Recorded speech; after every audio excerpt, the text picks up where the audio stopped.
Hi, welcome to series number 2 in which we are going to study the concentration PYQs questions of NSEC. So here the first question of PYQ given to you is mercury is hazardous and hence its concentration is expressed in the units of ppb. So एक concentration term हमको दिया हुआ है यहाँ पे, that is ppb. So ppb होता क्या है? ppb is parts per billion. So the formula of ppb in chemistry is mass of solute in grams upon में mass of solution into 10 raised to the power 9. Okay. So what is given in this question is micrograms of Hg is present in 1 liter of water and the ppb is given as 0.0335. तो हमें इस question के अंदर एक concentration term already given है और हमसे एक ऑल्टरनेट कॉन्सेंट्रेशन टर्म पूछा है, यानी कि दूसरा कॉन्सेंट्रेशन पूछा है कि क्या हो सकता है जिसकी यूनिट्स आपको दी हुई हैं. ओके, देखते हैं. सो इस क्वेश्चन में what is missing is the density यहाँ पे मिसिंग है, तो डेंसिटी को हम फाइंड आउट सपोज कर सकते हैं. सो डेंसिटी हमें पता है होता है मास अपॉन में वॉल्यूम. सो डेंसिटी हम बोल सकते हैं वाटर की डेंसिटी कितनी होती है 1 ग्राम पर मिलीलीटर. तो ये तो सबको पता होना चाहिए, either it is given in the question और नॉट. तो मास ऑफ सॉल्यूशन जो मास ऑफ वाटर हो जाएगा वो कितना हो जाएगा? वॉल्यूम ऑफ सॉल्यूशन आपको गिवन है, वॉल्यूम ऑफ वाटर आपको दिया हुआ है कितना 1 लीटर, तो ये हो जाएगा 1000. ठीक है, तो 1000 मिलीलीटर्स. तो मास ऑफ वाटर हो जाएगा 1000 ग्राम्स. ओके, तो उससे पहले अगर हम इस फॉर्मूला में पुट करें डेटा, तो मास ऑफ सॉल्यूट पीपीबी आपको कितना दिया हुआ है 0.0335. ओके, मास ऑफ सॉल्यूट हमको फाइंड आउट करना है in grams. Mass of solution अब क्या है? मास ऑफ सोल्यूशन यहाँ पे हमको सपोज करना होगा अगेन 100 ग्राम्स. ठीक है, तो ये 100 हो जाएगा into 10 raised to the power 9. So let's solve this. Mass of solute will be 0.0335 into 100 divided by 10 to the power 9. So you will get 0.0335 into 10 raised to the power minus 7 grams. So this is the mass of solute. So in milligrams, क्योंकि आपको जो options में unit दी हुई है वो milligrams में दी हुई है. ठीक है, तो हमें यहाँ पे मिलीग्राम्स में इसको कन्वर्ट करना होगा. So it is going to be in milligrams. This is going to be 0.0335 into 10 raised to the power minus 4 milligrams. So ये जो मास ऑफ सॉल्यूट आया है ये कितने में आया है? ये 100 ग्राम्स में आया है. ठीक है, तो this is in 100 grams. But as per the question, language of the question आपको 1 लीटर में पूछा है एंड 1 लीटर ऑफ वाटर के अंदर जो मास हो जाएगा वो कितना हो जाएगा 1000 gram. So therefore I can say that कि in 1000 grams it is going to be 0.0335 into 1000. So this is in 1000 grams, that 0.0335 into 10 raised to the power minus 4 into 1000 upon में 100. So after solving this, you will get 0.0335 into 10 raised to the power minus 3 milligrams. Okay, in 1 liter water. So now you can check, see अब यहाँ पे 1 liter बोला है and 1 liter is equivalent to 1 decimeter cube. तो अब आप options match कर सकते हो. The answer is going to be 0.0335 into 10 raised to the power minus 3. So इसको हम यहाँ पे कन्वर्ट कर सकते हैं, क्या हो जाएगा 10 raised to the power minus 5. So option number B. यहाँ पे एक करेक्शन है जो आप यहाँ पे करेक्शन कर सकते हो, ये option number B. This is option number C and this is option number D. So the correct answer is going to be option number B. Okay, so let's move to next question now.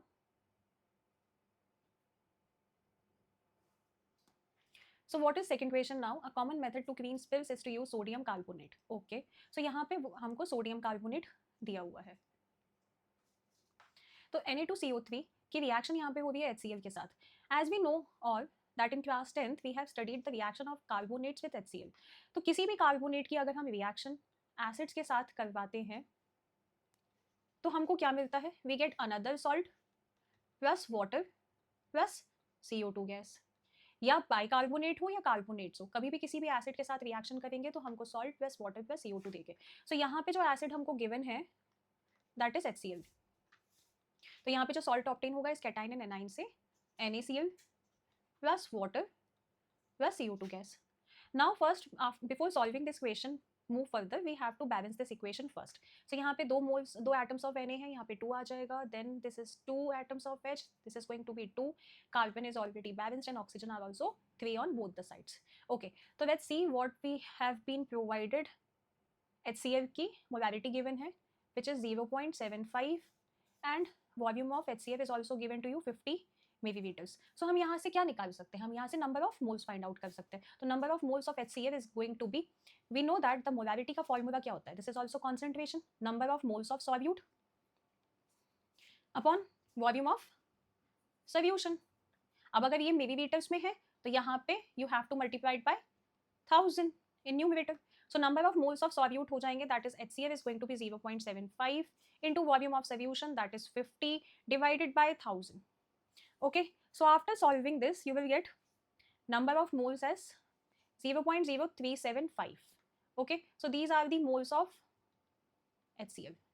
अब हमको HCl के moles find out हो चुके हैं. Now we can compare the moles of HCl with the moles of Na2CO3. Okay, so from the balance equation I can say that कि 2 moles of HCl, सी जितने भी ये स्टोइशियोमेट्रिक बेस्ड क्वेश्चन होते हैं इनके अंदर सबसे पहले हमको क्या कंपेयर करना होता है, जो भी चीजें फाइंड आउट करनी है, that we have to keep on the right hand side. So from the given equation I can say that 2 moles of HCl are needing how many moles of Na2CO3? 1 mole of sodium carbonate. So 1 mole of HCl will be needing 1/2 moles of Na2CO3. Any doubt so far? Okay. So अब हमें पूछा गया है 0.0375 के लिए. Therefore 0.0375 moles of HCl are will be needing 1/2 into 0.0375 moles. तो इसको solve करने के बाद हमको मिल जाएंगे 0.01875 moles of Na2CO3. ओके, अब हमको पूछा है इस क्वेश्चन में अमाउंट. सो अमाउंट, अब आपको याद होगा कि हमने पिछले टर्न पे एक फॉर्मूला देखा था, क्या? Number of moles is equal to mass upon में मॉलिक्यूलर मास, मोल कॉन्सेप्ट में. तो यहाँ पे अगर हमें नंबर ऑफ मोल्स गिवन है तो mass of Na2CO3 is going to be number of moles 0.01875 into the molecular mass of Na2CO3 is already given in the equation, which is 106 grams. So after solving this question you will get 1.98 grams, hence the answer is going to be approximately 2 grams. So the correct answer is option number C. Now the next question is, which of the following mixtures of water and H2SO4 would have percentage of H2SO4 which is close to 30? Now this question is basically hit and trial. हम यहाँ पे options को use कर सकते हैं to find out the answer of the question. So in option number 1 what is given to you is, सबसे पहले तो परसेंटेज ऑफ H2SO4 हमसे पूछा है, तो H2SO4 का परसेंटेज का फॉर्मूला क्या होगा?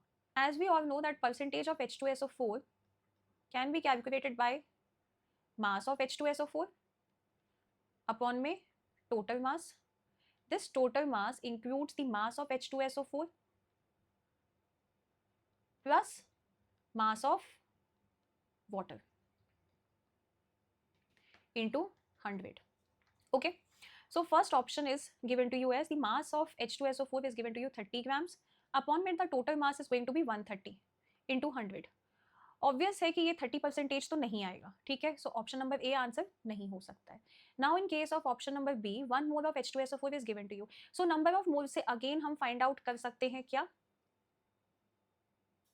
नंबर ऑफ मोल से हम फाइंड आउट कर सकते हैं mass by using this formula.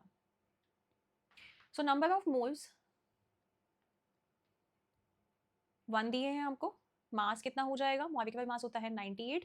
So mass of H2SO4 is going to be 98 grams upon में टोटल आपको वाटर के भी नंबर ऑफ मोल्स दिए हुए हैं, तो this is going to be 2 mass upon में मॉलिक्यूलर मास विच इज 36. तो 98 plus 36 is going to be 134 into 100. इसको जब आप सॉल्व करोगे तो this will come out to be approximately 73%. आप देख लेना फाइंड आउट करके. सो अगेन हमको 30 तक पूछा था तो ये भी नहीं हो सकता है, अप्रोक्सीमेट 30 होना चाहिए. Now in option number C, option number C में क्या दिया है? Again 1 mole of H2SO4 is given to you. तो this is again going to be 98 grams upon में total 98 plus 200 is how much? 298 into 100. आप जब इसको सॉल्व करोगे तो you will come to know that it is going to be 32%, which is approximately close to 30. Hence the correct answer is going to be option number C. Now question number 4. At constant temperature and pressure, 5 liters of SO2 are reacted with 3 liters of O2 according to the following equation. 2 moles of SO2 plus O2 gives you 2 SO3. Now this question is reaction based, so that means we have to use the concept of limiting reagent. Now before moving ahead in this question, let me explain you the concept of limiting reagent. The equation which is provided to you is 2 SO2 of gas plus O2 of gas gives you 2 moles of SO3. This equation is already balanced. Okay, so now what is given in the equation? Volume हमको given है 5 litres and oxygen की volume हमको given है 3 litres. So basically आपको reaction mixture की volume पूछी गई है. तो सबसे पहले according to Avogadro's law we know that the volume is directly proportional to number of moles. ठीक है, चाहे आप जितनी वॉल्यूम इसकी होगी, टोटल SO3 की वॉल्यूम भी उतनी ही होगी जितनी O2 की हो सकती है या तो SO2 की हो सकती है, डिपेंडिंग अपॉन कि लिमिटिंग रिएजेंट क्या होगा. देखते हैं. उससे पहले हम नंबर ऑफ मोल्स निकाल सकते हैं. ओके, नंबर ऑफ मोल्स यहाँ पे फॉर्मूला क्या हो जाएगा? Number of moles is equal to volume upon 22.4 litres. So इसके नंबर ऑफ मोल्स क्या हो जाएंगे? 5 अपॉन में 22.4. इसके नंबर ऑफ मोल्स हो जाएंगे 3 अपॉन में 22.4. ओके, अब SO3 की जो वॉल्यूम होगी that depends upon the volume of the limiting reagent. Limiting reagent अब क्या होता है? Limiting reagent is the substance that consumes in the reaction completely. ठीक है, जो पूरी तरह से रिएक्शन में कंज्यूम हो जाता है, क्योंकि जैसे ही रिएक्टेंट में से कोई एक सब्सटेंस अगर कंज्यूम हो गया तो तुरंत प्रोडक्ट फॉर्मेशन हो जाता है. तो लिमिटिंग रिएजेंट को फाइंड आउट करने का जो एक शॉर्ट ट्रिक है, simple and short trick, that is number of moles जो भी आएंगे या जो भी आप फाइंड आउट करोगे, आपको जो भी डेटा दिया है, अपॉन में इट्स कोफिशिएंट. सो जो छोटा होगा that is going to be the limiting reagent. So 5 upon में 22.4 डिवाइडेड बाय 2 छोटा, या 3 अपॉन में 22.4 डिवाइडेड बाय 1 छोटा, विच इज स्मॉलर. ऑब्वियसली कि ये SO2 क्या होगा? छोटा होगा. So that means SO2 is the limiting reagent. तो अगर SO2 लिमिटिंग रिएजेंट है, सो रिएक्शन अब SO2 के अकॉर्डिंग मूव करेगी. तो यानी according to the Avogadro's law जो वॉल्यूम यहाँ पे गिवन है वही वॉल्यूम किसकी होगी? SO3 की होगी.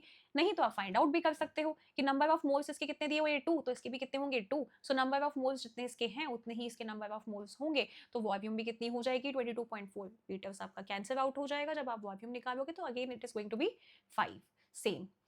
अब बट इस क्वेश्चन के अंदर हमको पूछा गया है कि reaction mixture after the completion of the reaction क्या होगा. Okay, so from the equation I can say that volume after reaction, after completion of reaction, completion of reaction, SO2 तो लिमिटिंग रिएजेंट है तो वो तो पूरी तरह से कंज्यूम हो जाएगा. It is going to be 0. And O2 कितना हो जाएगा? O2 के नंबर ऑफ मोल्स कितने थे? ठीक है, O2 की वॉल्यूम कितनी दी थी? 3 दिया हुआ था, लेकिन उसमें से कितना कंज्यूम हो गया? 2.5 कंज्यूम हो गया. ठीक है, चाहे तो आप इसको लेके फाइंड आउट कर सकते हो. तो ये बचेगा कितना? 0.5. ओके, तो 0.5 moles of O2 will be left behind. ठीक है, तो SO2 का फाइनल कितना हो जाएगा? So final volume of reaction mixture at the completion is going to be, SO2 की कितनी थी? SO3 की कितनी थी? 5. तो 5 plus 0.5 is going to be 5.5 liters. So that means the answer is going to be option number C. Okay. Next and the last question is the specific gravity of HNO3 solution is 1.42 and it is, see this is the repetition here. So the specific gravity of HNO3 solution is 1.42 and it is 70% weight by weight. The molar concentration of HNO3 is, see अगर आप इस question में long approach से जाओगे, formula को use करोगे तो data कुछ मिसिंग है. तो अगर हम इसको शॉर्ट ट्रिक से सॉल्व करें, the formula is, note down the formula, molarity is equal to mass percentage into density into 10 upon में molar mass of solute. Okay, ये फॉर्मूला आपको याद रखना है. So we can use this formula direct here. Percentage आपको दिया हुआ है, mass percentage 70. See mass percentage 70% weight by weight का मीनिंग क्या होता है? 70 grams of solute is present in 100 grams of solution. ठीक है, तो ये 70 दिया हुआ है, डायरेक्ट हम यहाँ पे पुट कर सकते हैं। डेंसिटी आपको गिवन है, तो specific gravity is defined as the substance density upon में density of water, and the density of water कितना होता है 1, तो सब्सटेंस की डेंसिटी यानी कि HNO3 की डेंसिटी कितनी हो जाएगी 1.42। तो यहाँ पे हम डायरेक्ट पुट कर सकते हैं, density is going to be 1.42 into 10 upon में molar mass of HNO3 is 63। अब इसको सॉल्व करोगे तो you will come get to know 142 by 63 9, ठीक है, और this is going to be 15.7. Okay, so that means the answer is going to be option number